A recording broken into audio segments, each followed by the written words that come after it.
Always good to check in with our buddy Shaun Naidoo, who's an attorney, and take a look at the legal look at some of the crazy stories in our news. Shaun, welcome back in. Thanks for being here.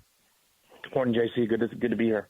Yeah, let's start with this one. A Maine psychologist now is owed upward of $200,000 after she's sued for being underpaid. Now, explain how a female psychologist who sued because she was underpaid compared to her male colleagues is granted this money here. She contends that her hourly rate was, $50, while guys were charging $90 to $95. Well, why didn't she just charge $90 to $95 then? Well, she was working in the hospital setting, so the hospital is the one that set her rate.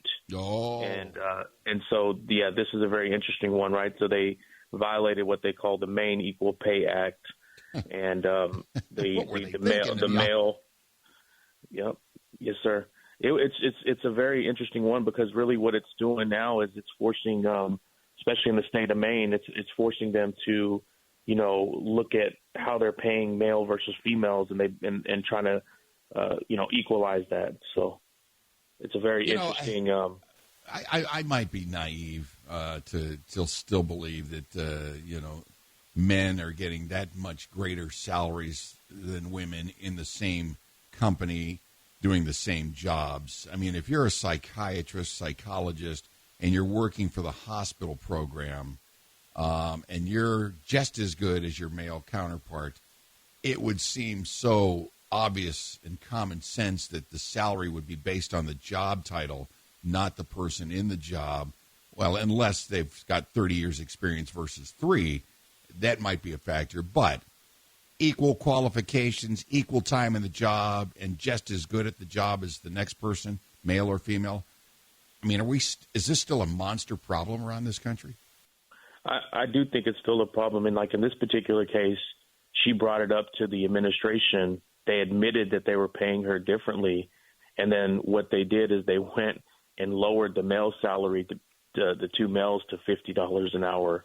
So they admitted that they were wrong and then went to lower the salary and then ended up firing her. And that's how the lawsuit happened. Oh, so a double whammy. We're not only going to not pay you as much as your male colleagues, but if you bark about it and make a little big scene about it, we'll fire you. Oh, what is wrong with these people? All right, quickly here. A lot of money being made in the weight loss programs out there. Noom is an online diet app that uses psychology to help people lose weight.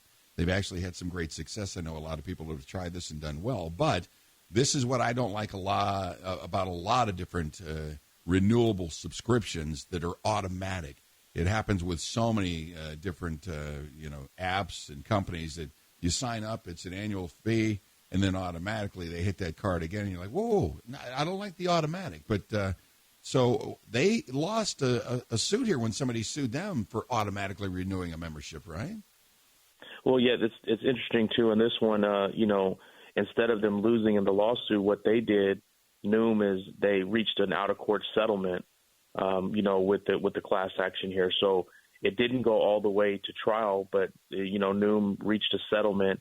And I think it's tied to as well that they, had raised $540 million in funding. So I think they had the money to, make this settlement happen. And but I'm right there with you. I think these automatic renewals, you have to have an easier way out for customers, and it can't be bait and switch.